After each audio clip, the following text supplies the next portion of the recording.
명절 등 가족들이 한자리에 모였을 때 할아버지 할머니가 손자 손녀에게 용돈을 주시거나 명절 음식을 만드느라 고생한 며느리에게 용돈을 주시는 모습 흔히 볼 수 있는데요. 이 용돈이 적은 금액이라면 크게 문제되지는 않겠지만 만약 부동산이나 거액의 현금, 주식이라면 얘기가 달라지겠죠. 완벽한 상속, 오늘은 조부모가 사망 전 상속인의 가족이 증여받은 재산도 상속인이 특별 수익한 것으로 볼 수 있는지 그 여부에 대해서 자세히 살펴보도록 하겠습니다. 법무법인 율쌤 허용석 변호사 나와 계십니다. 변호사님 안녕하세요. 안녕하십니까? 네, 변호사님, 이 상속 분쟁에서 손자녀나 며느리 또는 사위에게 재산을 증여한 부분이 문제되는 경우가 자주 있는 건가요? 예, 항상 쟁점이 된다고 할 수는 없지만 상속재산 분할 심판이나 유류분 청구 소송에서 상대방 상속인의 특별 수익을 주장할 때 그 상속인의 배우자나 자녀들이 받은 재산을 해당 상속인이 특별 수익하였다고 주장하는 경우가 종종 있습니다. 보통 부모님들이 특정 자녀에게 좀 많은 재산을 증여해 줄 때는 그 해당 자녀가 또 다른 자녀들에 비해서 좀 더 예쁘기 때문일 경우가 많을 텐데요.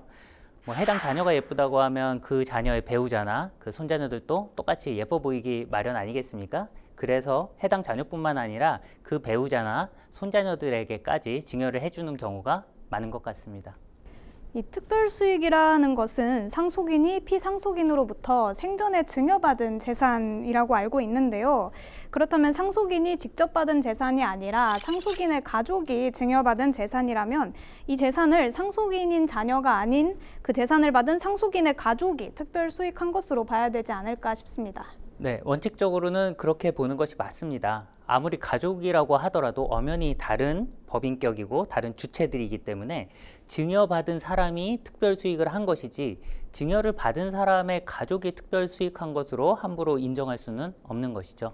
네, 엄연히 다른 사람이기 때문에 인정할 수 없다 이렇게 말씀해 주셨는데요. 그럼에도 불구하고 이 손자녀가 받은 재산을 해당 손자녀의 부모인 상속인이 특별 수익한 것이다 이렇게 주장하는 이유도 있을 것 같습니다. 예, 만약 손자녀가 조부모로부터 받은 재산을 일률적으로 자녀의 특별 수익이 아닌 손자녀의 특별 수익으로 인정해 버린다면 구체적 상속분 계산이나 유류분 침해 액수 계산에 있어서 불합리한 결과가 나올 수가 있습니다. 즉, 피상속인 입장에서 내가 예뻐하는 A라는 자녀에게 최대한 많은 재산을 물려주고 상속 개시 이후, 즉 피상속인 사망 이후에 다른 자녀들이 A라는 자녀로부터 재산을 다시 빼앗아가지 못하도록 하기 위한 방편으로 A의 가족들에게 재산을 적정한 비율로 분배하여 나누어 주는 경우가 있을 수 있는데요. 이 경우 일률적으로 이를 각자 특별 수익한 것으로 본다면 다른 상속인들에게 있어서 과도한 피해가 발생할 수 있습니다. 네, A라는 자녀가 직접 받은 재산만이 특별 수익에 해당하기 때문이죠. 그러니까 A의 가족이 많은 재산을 증여받았다고 하더라도 A가 직접 받은 재산 자체는 크지 않다고 한다면 다른 상속인들 입장에서 상속 소송을 할 때 A가 많은 재산을 특별 수익했다 이렇게 주장하기 어려운 부분이 있을 것 같습니다. 네, 맞습니다. 네, 그렇기 때문에 특정 상속인이 직접 증여받은 재산이 아니라고 할지라도 특정 상속인의 가족들이 증여받은 재산을 특정 상속인이 직접 증여받은 것과 동일시해야 할 필요가 생기는 것입니다. 네, 그렇다면 어떠한 경우에 가족들에 대한 증여를 상속인에 대한 증여다 이렇게 볼 수 있을까요? 예, 결론은 좀 간단합니다. 판례는 손자녀나 배우자가 그 증여를 받았다고 하더라도 실질적으로 피상속인으로부터 상속인에게 직접 증여된 것과 다르지 않다고 볼 수 있는 경우에는 상속인이 특별 수익한 것이다 라고 말하고 있습니다. 네, 판례에서 가족들이 받은 것도 상속인이 직접 받았다 이렇게 보는 경우가 있을까요? 예, 대법원 판례는 이렇게 얘기합니다. 증여 또는 유증의 경위, 증여나 유증된 물건의 가치, 성질, 수증자와 관계된 상속인이 실제 받은 이익 등을 고려하여 실질적으로 피상속인으로부터 상속인에게 직접 증여된 것과 다르지 않다고 인정되는 경우, 이런 경우에는 상속인의 직계비속 배우자에게 이루어진 증여나 유증도 상속인의 특별 수익으로 볼 수 있다고 말하고 있습니다. 네, 판례를 얘기해 주시긴 하셨지만 어떻게 보면 좀 추상적이라고 느껴지기도 하는 것 같습니다. 그렇다면 구체적으로 어떠한 경우에 상속인에게 직접 증여된 것과 다르지 않다고 할 수 있을까요? 예, 증여나 유증의 경위를 먼저 보아야 되는데요. 예를 들어 상속인이 자녀에게 부동산을 증여하려고 하였는데 그 해당 자녀가 이미 부동산을 다수 보유하고 있어서 추가로 부동산을 취득하게 되면 세금 문제에 있어서 좀 과도한 세금을 부과받을 수 있는 그런 위험이 있는 경우에 상속인의 세금 부담을 줄여주기 위한 방편으로 상속인이 아닌 상속인의 자녀, 즉 손자녀에게 부동산을 증여하는 경우가 있을 것입니다. 이러한 증여 경위가 있다면 상속인이 특별수익한 것으로 볼 수 있는 가능성이 좀 더 커지겠죠. 네, 상속인에게 직접 증여됐다고 볼 수 있는 다른 경우도 좀 있을까요? 예, 그 서두에 언급하신 바와 같이 소액의 용돈이 증여된 것을 가지고 문제 삼을 사람은 없을 것입니다.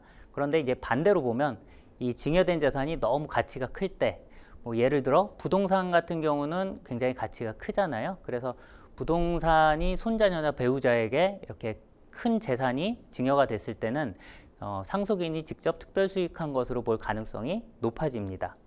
또한 증여된 물건으로부터 상속인이 직접 얻는 이익도 고려를 해야 되는데요. 만약 주택을 손자녀에게 증여하였는데 해당 주택에서 가장인 상속인과 그 가족들이 모두 거주를 한다면 증여는 손자녀에게 되었지만 해당 증여물인 주택으로부터 상속인 역시 거주와 가족 부양이라는 이익을 얻게 될 것입니다. 그렇기 때문에 상속인에게 직접 증여된 것으로 볼 가능성이 커질 것입니다. 또 다른 경우로는 고가의 자동차를 상속인의 배우자에게 증여한 경우도 있을 수 있는데요. 해당 자동차를 상속인의 배우자가 아니라 상속인이 주로 운행을 하였다면 이 경우에도 증여물인 자동차로부터 이익을 얻는 것은 상속인이기 때문에 상속인이 직접 특별수익을 하였다고 인정될 가능성이 높아질 것입니다. 그 외에 특히 손자녀에 대한 증여의 경우 손자녀들이 미성년자로서 어려서 해당 증여받은 재산을 직접 관리할 수 없는 나이일 경우에는 상속인이 해당 재산을 관리하게 될 것인데 이러한 경우에도 상속인이 직접 특별수익하였다고 인정될 가능성이 높아질 것입니다. 네, 오늘은 상속인이 피상속인으로부터 직접 증여받은 재산이 아니라고 할지라도 상속인의 자녀나 배우자가 피상속인으로부터 증여받은 재산이 상속인의 특별 수익으로 인정될 수 있는지 경우에 대해서 자세히 알아봤습니다. 이처럼 상속 분쟁에 있어서는 상대방 상속인이 직접 증여받은 재산뿐 아니라 상대방 상속인의 가족들이 재산을 얼마만큼 증여받았는지도 꼼꼼히 따져보아야 할 것 같습니다. 함께 수고해주신 법무법인 율쌤 허용석 변호사님 감사합니다.